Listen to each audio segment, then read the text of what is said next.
कही आपने कि मैं संसद में हूं या धर्म संसद में हूं। आज पहली बार हमारे चैनल के साथ वरिष्ठ पत्रकार विश्लेषक राकेश आंचल जी जुड़ रहे हैं। सर, आपका बहुत बहुत स्वागत है। अगली टिप्पणी मैं आपसे ही लूंगा और उसके बाद मैं सुनी जी और बिलाल साहब के पास आऊंगा। राकेश जी, आपने बात सुनी दादा की, और politically India stands divided absolutely now. खाई इतनी गहरी है कि जहां मैं इसे संवाद शून्यता की स्थिति कहूंगा।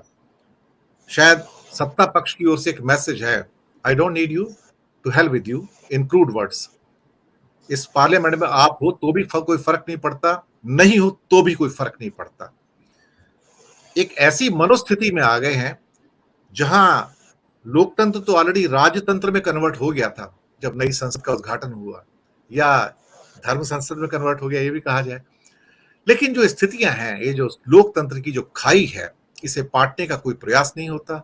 और जो संसदीय कार्यों के जो मंत्री होते हैं, मुझे तो याद नहीं कि इस टाइम है भी कौन, क्योंकि पहले तो उनका नाम भी रहता था, एक्टिव रहते थे, मिलते थे, संवाद पैदा करते थे। लेकिन आज के हालात तो ऐसे हैं कि जहां लोकतंत्र पर ही खतरा आ गया, तो फिर इस खाई को पाटने की बात कौन करेगा। राकेश जी, मैं इस पूरे परिदृश्य के ऊपर आपकी टिप्पणी चाहूंगा कि लोकतंत्र पर जो बढ़ते हुए खतरे हैं, और खासतौर से जिस ढंग से विपक्ष को पहले शत्रु पक्ष में और फिर देशद्रोही में कन्वर्ट किया गया, ये स्थितियां हमारे देश के लिए बहुत बड़े खतरे का संकेत है। राकेश जी। निश्चित तौर पर अभी जैसे दादा कह रहे थे कि देखिए, इस देश में पिछले 75 साल में ऐसा कभी नहीं हुआ कि राजनीतिक संवाद की शून्यता को जानबूझकर पैदा किया गया।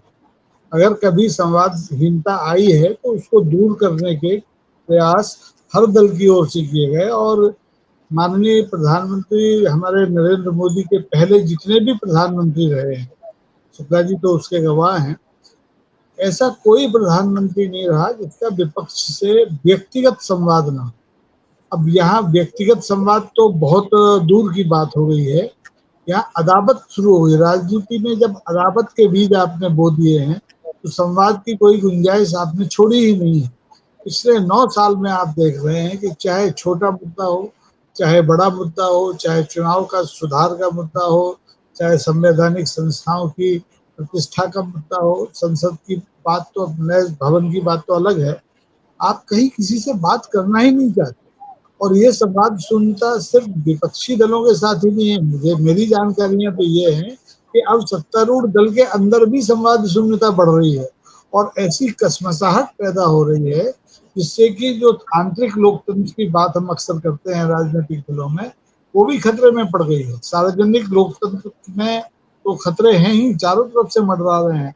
आपने संसद भवन बनाया, आप सैगोल ले आए, सैगोल भाई किससे पूछ के लाए, कहाँ किसने कमेटी ने निर्णय किया, किसने कहा कि बाबाओं को, साधुओं को वहां जुटाया जाए। तो ये सारी चीज जब आप राष्ट्रीय कार्यक्रम कह रहे हैं, जब आप कह रहे हैं ये शासकीय कार्यक्रम है, ये भारतीय जनता पार्टी का कार्यक्रम नहीं है, ऐसे कार्यक्रमों में, ऐसे निर्णयों में जब तक आप सबको बैठकर बातचीत नहीं करते हैं तो आप जानबूझकर खाई को गहरा करते आ रहे हैं। मैं तो ये देख रहा हूँ कि अब तो लोग जन्मदिन पर शुभकामनाएं देने में भी कंजूसी करने लगे हैं। लोगों के घर चाय पीने आने जाने के रिश्ते तो खत्म, राजनीति में हो ही गए हैं। तो ऐसी खतरनाक स्थितियों में क्या आपको लगता है कि आने वाले जो दिन है, अमृत काल को हम पार करके शताब्दी की ओर बढ़ रहे हैं, उसमें हमारा लोकतंत्र और परिपक्व होगा? मुझे तो चारों तरफ से खतरा और निराशा, इसके अलावा कुछ दिखाई नहीं दे रहा है। अगर जनता ने इस संवाद शून्यता में हस्तक्षेप न किया अपने तरीके से, तो आप मान के चलिए कि हम बहुत दिनों तक इस लोकतंत्र को संभाल कर रख नहीं पाएंगे। राकेश जी, संवाद शून्यता पहले भी हुई है, ऐसा नहीं कि पहली बार है। थोड़ा बहुत कभी कभार ऐसे मौके आए हैं, लेकिन एक, मैं इसको क्या कहूं कि कॉन्स्टिट्यूशनल एनार्की वाली सिचुएशन है।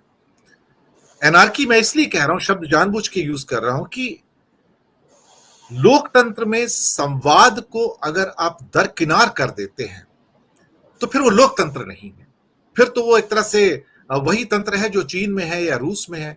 नाम के लिए एक संसद है, लेकिन उसे हाथ उठाने के लिए वहां पर कोई प्रश्न नहीं किए जाते हैं। मेरे पास एक फिगर है, मैं उसे कोट करके मैं आपकी टिप्पणी लेना चाहूंगा। ये परसों ही फिगर आया मेरे पास और प्रतिष्ठित पेपर से आए हैं। इस लोकसभा के अंदर, या ये कहा जाए कि ये जो अभी जो नया कार्यकाल चल रहा है, सिर्फ 13% बिल ऐसे हैं जो सेलेक्ट कमेटीज को गए हैं रेफरेंस के लिए। इससे पिछली पार्लियामेंट में, तब भी नरेंद्र मोदी प्रधानमंत्री थे, 27% बिल गए थे कमेटीज को रेफरेंस में। यूपीए का मनमोहन सिंह के काल में 71% बिल्स जो है रेफरेंस के लिए गए थे कमेटीज के पास। तो आप सोचिए, 71 से हम पिछली बार गिर के 27% पे आते हैं और अब हम 13% पे आते हैं। यानी कि विम्स एंड फैंसीज के ऊपर बिल पास करवाए जाते हैं, बहस नहीं होती है, लोगों को समझ नहीं आता कि किसके ऊपर हाथ उठा रहे हैं। अगर देश इस किस्म से कानून बनाएगा और कानून बनाने वालों को यह नहीं पता कि किसके ऊपर हाथ उठा रहे हैं, तो इससे ज्यादा दुर्भाग्यपूर्ण स्थिति एक लोकतंत्र के लिए और क्या हो सकती है? राकेश जी, आपने सही शब्द का इस्तेमाल किया, एनार्की। एनार्की देखिए अचानक पैदा नहीं होती है। एनार्की को पैदा करने के लिए बाकायदा एक सिस्टम काम करता है। और दुर्भाग्य देश का यह है कि इस समय जो सत्तारूढ़ दल है या उसके जो सहयोगी दल हैं, वो इस एनार्की को चारों तरफ से प्रायोजित करने में कामयाब हो गए, इसलिए कि विपक्ष बिखरा हुआ रहा। विपक्ष की ओर से भी अब हमारे पास ऐसा कोई नेता नहीं है जो सत्तारूढ़ दल के नेताओं के साथ जाके बातचीत करने की का साहस जुटा पाए या दुस्साहस दिखा पाए। अब आप देखिए कि जरा सी भी कोई बात है, उसमें आपके पास संवाद किसी भी स्तर पर नहीं है। प्रधानमंत्री तो बहुत बड़ी चीज हो गए हैं, आप नीचे विधायकों से मुख्यमंत्री का संवाद नहीं है, मुख्यमंत्री का केंद्रीय मंत्रियों से संवाद नहीं है। तो जब ऐसी अराजक स्थितियां हो जाएंगी, जानबूझकर पैदा की जाएंगी, तो लोकतंत्र तो खतरे में पड़ ही जाएगा। रूस और चीन की स्थितियां अलग हैं। यहाँ का लोकतंत्र वहाँ के सिस्टम से मुझे लगता है कि बहुत बेहतर रहा है और बेहतर रहना चाहिए। लेकिन जिस ढंग से हम इस पर लगातार वार कर रहे हैं, प्रहार कर रहे हैं, आपने बताया कि जैसे सिलेक्ट कमेटियां होती हैं उनकी अनदेखी कर रहे हैं, समितियों का जिक्र भी दादा ने किया था, उनसे कोई बात नहीं कर रहा है, मंत्रियों से बात नहीं कर रहे हैं। आज सारे फैसले अगर एक व्यक्ति केंद्रित कर लेगा तो सबको साथ लेकर सबका विकास करने की बात कैसे संभव है? इस अराजकता से लड़ने के लिए इस समय सिर्फ विपक्षी दलों की एकता जरूरी नहीं है, हम सब लोगों को भी दखल करना पड़ेगा। और बिना इसके हम इस स्थिति से उबर नहीं सकते हो रहा जी, क्योंकि अराजकता अब गले तक आ गई है। जी सुनील जी, आपके पास आता हूं, फिर मैं